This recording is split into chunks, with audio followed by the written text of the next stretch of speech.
ubas ang aking ama at tagapagpalaga. Kapag kayo ay natanim, makinig siya, walang premyo. Pag hindi nakarinig, kukunti yung aking dala, bahala na kung sino mawalan. Okay, makinig. At para sa lahat yun. sinabi ng Panginoon, ang ama ang tagapag-alaga at ang puno ay si Jesus. Ang puno ay si Jesus, ang ama ang tagapag-alaga. Tandaan nyo. Ibig sabihin, kapag ang isang tao ay hindi nagbubunga, ano yung bunga? Siya ay may pagmamahal. Yun ay yung unang bunga. Pangalawa, siya ay may kapayapaan, hindi nakipag-away. May kapayapaan siya. Pangatlo, siya ay laging masaya. Yan, hindi mas mangit. Oh, kailangan laging masaya ang isang taong nagbunga.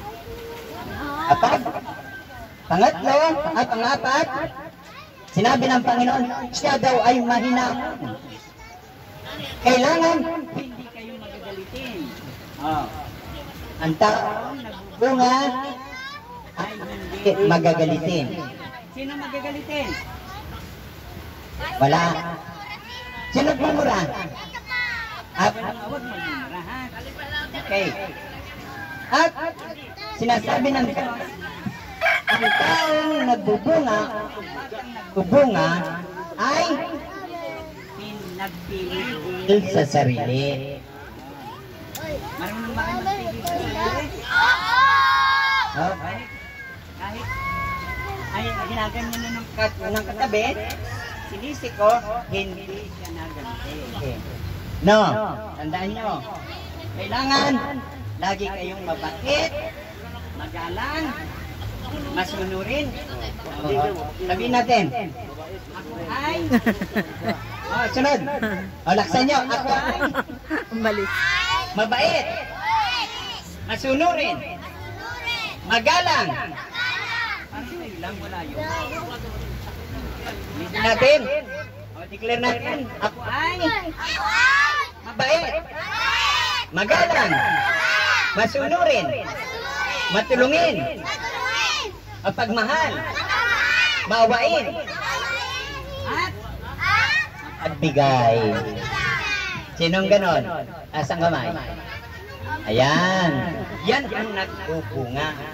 Kapag kayo ay nagbubunga, ang Espiritu ng Diyos ay nananahan lagi sa ating puso. Kaya, lagi kong sinasabi sa inyo, kapag nananahan ang Espiritu ng Diyos sa ating puso, tayo ay nagbubunga.